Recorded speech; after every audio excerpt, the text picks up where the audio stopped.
ના એવું નથી સાહેબ, એમાં સિગ્નેચરો આપેલી છે એમને માલિકોએ, એ 6 સિગ્નેચર છે, સંમતિ આપેલી છે રસ્તામાં બોલાવીને આપણે એ સાચી છે કે જૂઠી છે સહી છે એનું ખરેખર વિશ્લેષણ થવું જોઈએ. આને બોલાવીને આપણે તો ન કરી દીધા અને જૂઠું હોય તો બરાબર સાહેબ આપણે કશું નહીં.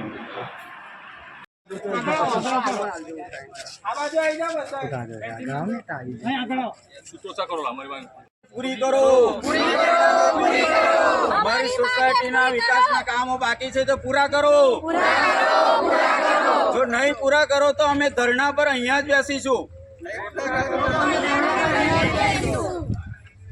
જંબુસર નગરપાલિકાની હદમાં આવેલી પાતાળગંગા સોસાયટી જે કલક રોડ પર છે, છેલ્લા 13 વર્ષથી આ સોસાયટીમાં નગરપાલિકાની કોઈ સુવિધા નથી. બીજી વાત તો કે બિલ્ડર અને જે ઓનર છે એ બંને તરફથી અમને જે રસ્તો મળવો જોઈએ એ રસ્તો અત્યાર સુધી અમને મળ્યો નથી. પાતાળગંગા સોસાયટી અને શિવનગરને જે જોઈન્ટ રસ્તો છે એ અત્યારે રસ્તો જ અમારો ખરેખર લીગલી રસ્તો મળવો જોઈએ. 13 વર્ષથી અમે આ ઓનર અને બિલ્ડર પાસે જે માગીએ છીએ તો રસ્તાના અમને જુદા જુદા પેતરા બતાવે છે.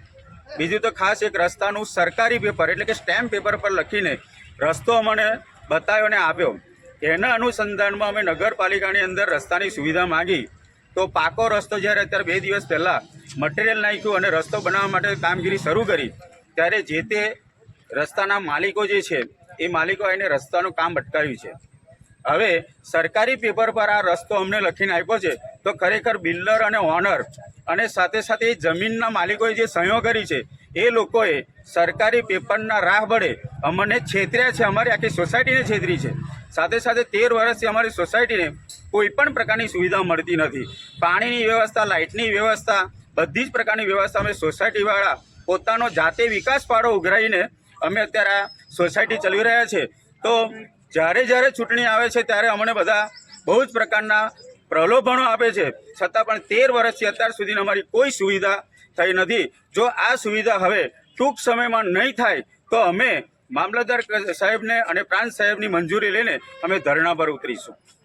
આજે શું કર્યું તમે લોકોએ? આજે અમે પ્રાંત સાહેબને આવેદનપત્ર આપવા આવ્યા છે તો સાહેબ ભરૂચ મિટિંગમાં છે અને મામલતદાર સાહેબને અમે આવેદનપત્ર આપ્યું છે તો મામલતદાર સાહેબે અમને ધારણા આપી છે કે અમે યોગ્ય રસ લઈને આ કામગીરીને વહેલી તકે પૂર્ણ કરીશું.